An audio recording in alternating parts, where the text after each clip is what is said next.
Yang terhormat Bapak Ganjar Pranowo, calon Presiden RI, selamat datang di Toraja, selamat datang di Uki Toraja. Dan kami percaya Mas Ganjar datang di sini, ini akan mendorong Uki Toraja melaju ke depan, dibawa pada jadi perguruan tinggi yang terbaik yang ada di Indonesia. Jadi terima kasih Mas Ganjar.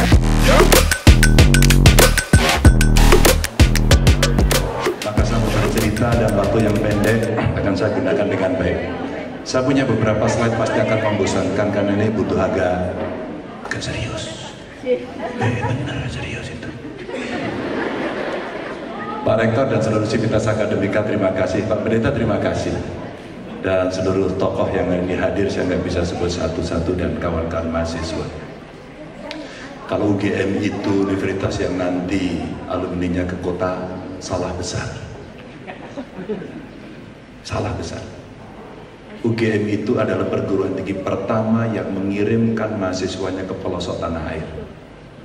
Dan itu pertama namanya adalah PTM, Pengerahan Tenaga Mahasiswa. Itulah cikal bakal KKN, kuliah kerja nyata, bukan kolusi, korupsi, dan nepotisme, lain-lain. Jadi dulu ketika Indonesia membutuhkan energi dari anak muda yang berpendidikan bagus, negara belum bisa menghadirkan mahasiswa yang dikerahkan.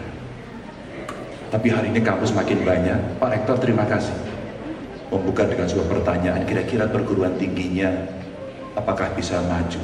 Pak, harus Pak, harus, dan kita carikan seluruh sumber daya agar kemudian itu bisa berkembang cepat. Maka saya sepakat membangun Indonesia Timur.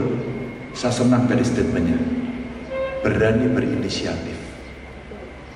Pak, kalau mau bangun Indonesia Timur, serahkan pada UKI di Toraja. Wow.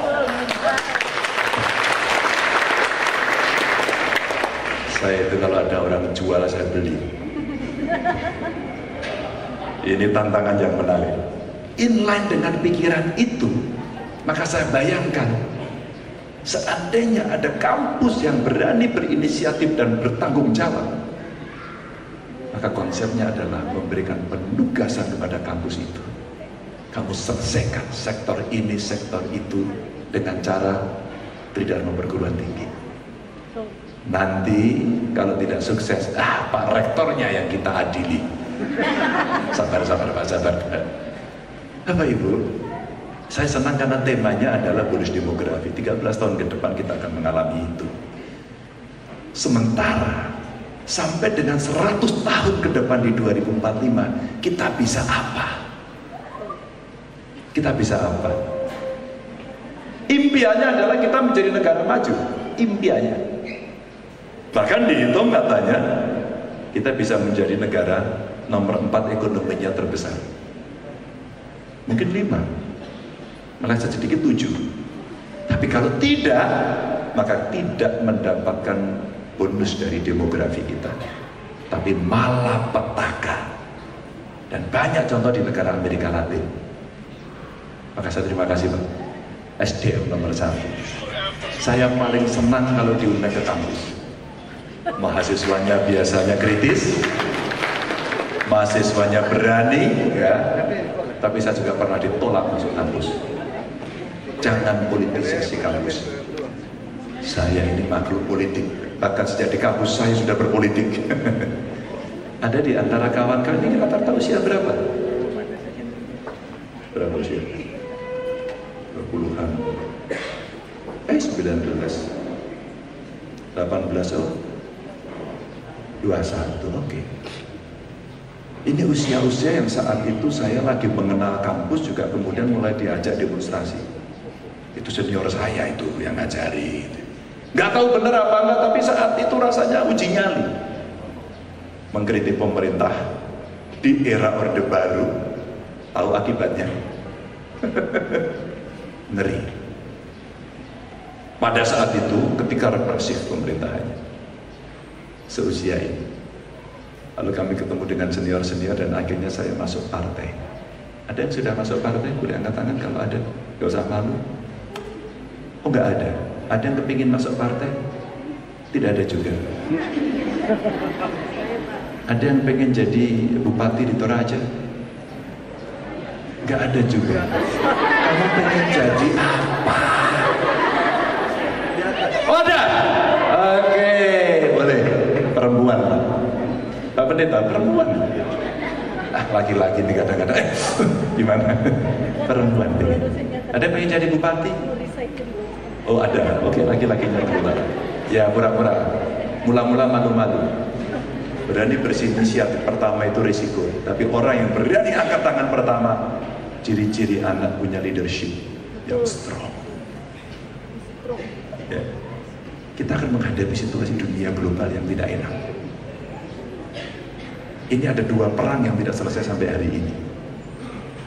Dan menghabiskan energi banyak negara lain. Itu perang di negara lain Pak, kita cuekin. Nanti dulu. Akibat dari itu kemudian distribusi pangan yang selama ini ekspor impornya lancar, nggak lancar. Energi dari fosil yang selama ini lancar, nggak lancar. Transportasi yang selama ini lancar, nggak lancar. Dunia yang global ini kemudian saling terkait.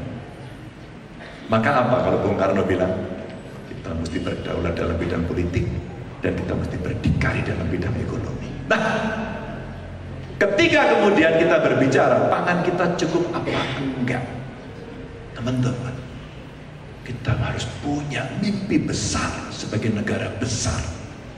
2024 nanti akan ada 3 negara besar yang akan pemilu bareng-bareng.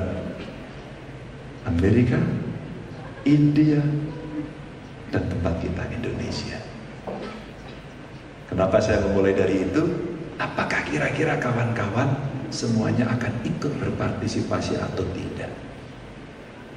Pilihan itu tidak gampang. Ada yang apatis tapi ada yang saya kepingin.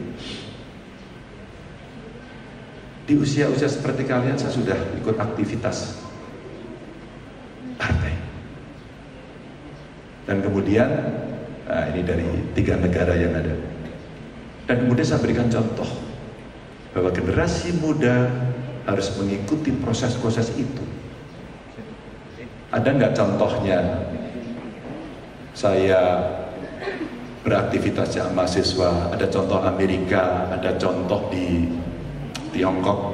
Saya ingin mengajak mahasiswa, kita punya cita-cita tinggi dan kita ingin meraih.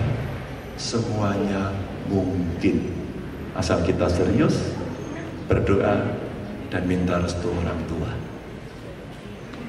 Ini kuncinya. Ini Pak Rektor, kawan-kawan. Ini saya pakai waktu itu kasih kuliah umum di mahasiswa. Saya buka pertama, saya lupa, mungkin di Unpas atau Unpar ya, saya lupa. Dari ideologi turun ke hati. Yang paling kiri Anda itu saya. Ternyata dicek sama orang, saya gabung dengan partai politik itu usia 24 tahun. Saat itu kuliah saya agak serius, jadi lebih lama waktunya.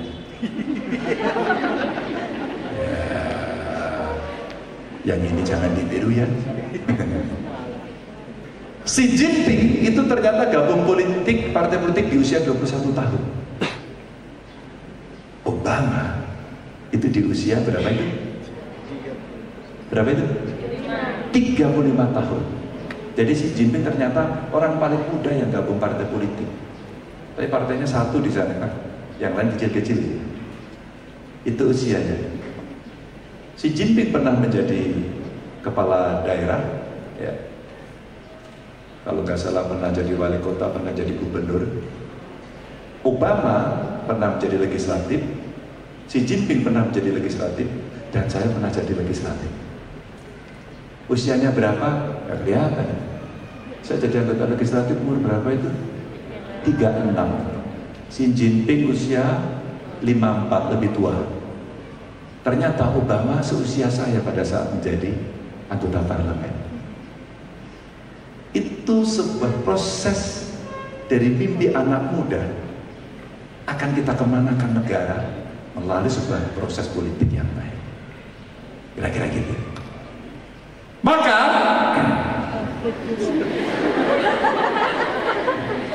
kita lihat dua yang di sebelah kanan sudah menjadi presiden. Dari usia dia merangkak ke sana, dua sudah menjadi presiden. Yang satu masih diminta ceramah di UKI. Masih diminta ceramah dulu. Tantangannya besar. Tapi teman-teman dari bonus demografi ini, ternyata ada satu yang sangat penting. Nilai-nilai dan proses. Lagi nilai-nilai proses. Nilai itu ada dua, moral dan fatsun. Dan tentu proses itu adalah pendidikan, latihan, digembleng, jatuh tersungkur, bangkit lagi, gagal, bangun lagi. Ini yang saya mau ceritakan ketika anak muda kemudian ingin menampilkan sesuatu. Dan anak muda sekarang dengan teknologi informasi, dengan internet yang makin gampang, meskipun belum tersebar, ini menjadi cita-cita kita. Alat ini kemudian bisa merubah banyak hal. Ekonomi digital kemudian muncul, inilah peluang kesempatan kerja. Tapi yang menarik ketika kemudian saya bertanya kepada para pollster, nomor satu ketakutan anak muda kita adalah, satu, saya takut masa depan saya. Apakah saya kelak bisa bekerja? Dua, apakah pendapatan saya cukup? Dan yang ketiga, dia sampaikan bahwa apakah pemerintahnya akan berjalan bersih dan anti korupsi. Itu 3 poin penting. Saya mengikuti pidatonya Perdana Menteri Lee Singapura. Bagus banget itu. Dia sampaikan ketika orang tuanya di Kuan Yew di ulang tahun 80-an diundanglah oleh elit-elit Singapura. Lalu pidatolah PM Lee ini, dan dia cerita hanya satu yang harus kita pertahankan dari Singapura itu. Negara ini siapapun yang memimpin harus bersih. Dan Lee Kuan Yew pada saat ulang tahun ditanya, apa pesan Anda pada bangsa atau negara Singapura? Saya ingin legacy saya tentang pemerintahan bersih harus dijaga siapapun yang memimpin. Dan negara itu kecil, tapi majunya luar biasa karena SDM-nya bagus, perguruan tingginya bagus. Teman-teman, perhatian kita pada 20% anggaran yang dialokasikan untuk pendidikan, bahkan ada LPDP yang ada di sana, ini mesti kita optimalkan. Tax deduction juga ingin kita bisa berikan. Maka orang-orang, anak-anak kita yang punya potensi kecerdasan luar biasa ini, di remote area, dia juga bisa mendapatkan akses yang sama. Saya dari kampung, dari lereng gunung, bahkan ketahuilah, di kampung saya Pak Pendeta, Pak Rektor, di kampung saya tempat saya lahir, Tawangmangu, Kabupaten Karanganyar di lereng Gunung Lawu, Jawa Tengah, itu tidak ada SMA negeri. Tidak ada SMK negeri, jadi semua sekolahnya jauh. Maka ketika dengan zonasi, apa yang terjadi? Tidak ada anak di sana bisa mendapatkan sekolah yang murah. Dan yang menarik, gubernurnya lahir di kampung itu. Sakitnya di sini. Apa yang bisa kita kerjakan? Dengan sebuah keputusan politik saya ada di situ, bangun sekolah. Butuh duit berapa? 15 miliar Pak, alokasikan besok. Ada yang follow IG saya? Angkat tangan siapa tahu dapat hadiah. Oke, coba sedikit. Ada yang subscriber YouTube saya? TikTok saya? Facebook, Twitter, kepada kamu kerjaannya apa sih dari tadi ikut terus? Ikut saya. Pernah lihat seorang gubernur nendang sekolahan? temboknya jebol, bukan tembok soalnya ditendang. Kita ingin kemudian mendorong, menyusunnya juga harus bagus, kualitasnya bagus, tidak boleh keliru gitu. Agar kemudian anak-anak kalau mendapatkan sekolah ya fasilitasnya bagus. Teman saya menghitung, kalau anak miskin di Indonesia, mohon maaf, dari keluarga miskin, ini angka kemiskinannya tinggi nih. Bagaimana cara mengentaskan? Dikasih bantuan langsung boleh, tapi yang kedua dengan pendidikan boleh. Saya pilih yang kedua, meskipun yang pertama kita berikan. Yang kedua kemudian kita dorong. Saya buatkan sekolah namanya SMK. Kita kasih nama SMK Jateng hanya untuk keluarga miskin. Dan dari keluarga miskin ini ternyata investasi 4 tahun untuk duit kira-kira 13 miliar. Kalau plus-plus dia dengan prakteknya itu hanya sekitar 17 miliar subsidinya. Kalau kita dibuatkan 20 miliar, ternyata se-Indonesia bisa kita bikin.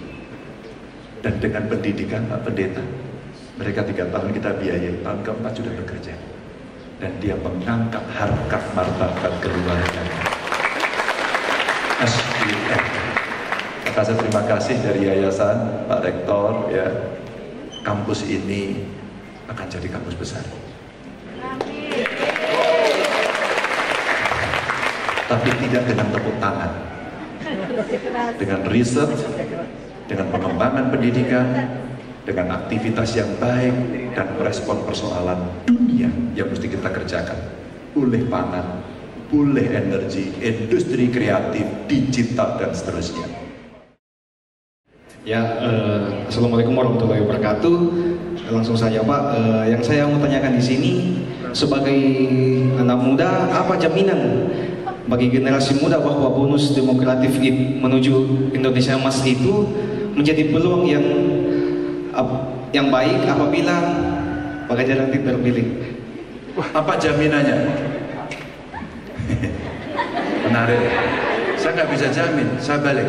Kamu bisa menjamin dirimu nggak bahwa kamu akan menjadi lulusan terbaik? Tak tok. Kamu bisa menjamin dirimu menjadi lulusan terbaik kan? Tidak. Aku juga enggak. Terbaik itu bisa prestasi akademis, mungkin di organisasi, mungkin di olahraga, mungkin di kesenian. Tapi harus punya. Maka jaminan nanti ada karena ada banyak tempat anak-anak muda bisa berprestasi. Maka jaminkan dirimu sendiri melalui kamu sendiri. Saya harus menguasai satu bidang saja. Hobimu apa? Nyanyi. Nyanyi. Coba satu bait. Oh, kita dengarkan suaranya. Satu bait aja. Satu bait aja kamu tunjukkan, nanti kita nilai bareng-bareng ya. Oke. Udah, nggak usah lihat sana. Kamu mandiri aja. Ngapain ya teman-temanmu itu? Oke. 1, 2, 3.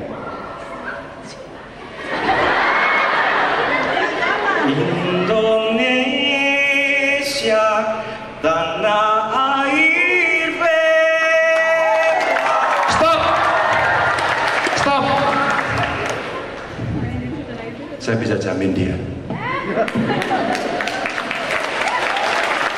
Tapi kamu tiap hari harus latihan, ngarang lagu, ikut kompetisi. Itulah kemudian potensi salah satu jalur. Suaranya bagus banget ini. Mau ikut Idol atau mau ikut ke Amerika Got Talent. Itu salah satu contoh yang kamu miliki dan kamu harus bisa itu. Terakhir. Selamat siang, perkenalkan nama saya Delvi Kristi dari Fakultas Ekonomi Prodi Pariwisata. Woi. Pertanyaannya? Pertanyaannya saya mungkin agak keluar sedikit. Saya kalau mau keluar. Keluar sedikit dari Oke, materi. Saya ingin bertanya, apa mahasiswa yang tidak memiliki KIP kuliah bisa mendapat beasiswa? Bisa. Gampang. Sekarang kan ada beasiswa yang sudah masuk apa aja di sini? KIP kuliah. Kamu dapat KIP kuliah nggak? Ada yang dapat KIP kuliah? Boleh angkat tangan yang ada? Oke. Ini contoh-contoh kawan kamu yang sudah dapat. Jadi kalau kamu maaf ya, umpama dari keluarga tidak mampu dan kemudian ingin mendapatkan, itulah nanti caranya. 1, 2. Kalau kamu ingin sekolah lebih tinggi di S2, S3 dan itu seluruh dunia worldwide, kamu ambil LPDP dan sudah banyak. Jadi kamu harus butuh satu saja, niat. Niat, tadi saya sampaikan, doa restu orang tua, minta doa beliau. Ada jalan, tapi harus ada kemauan. Terima kasih, selamat belajar, saya doakan semuanya sukses, saya pamit dulu, salam untuk keluarga dan untuk semuanya. Nanti saya minta nomor teleponnya satu-satu, mau saya kirimin buku saya.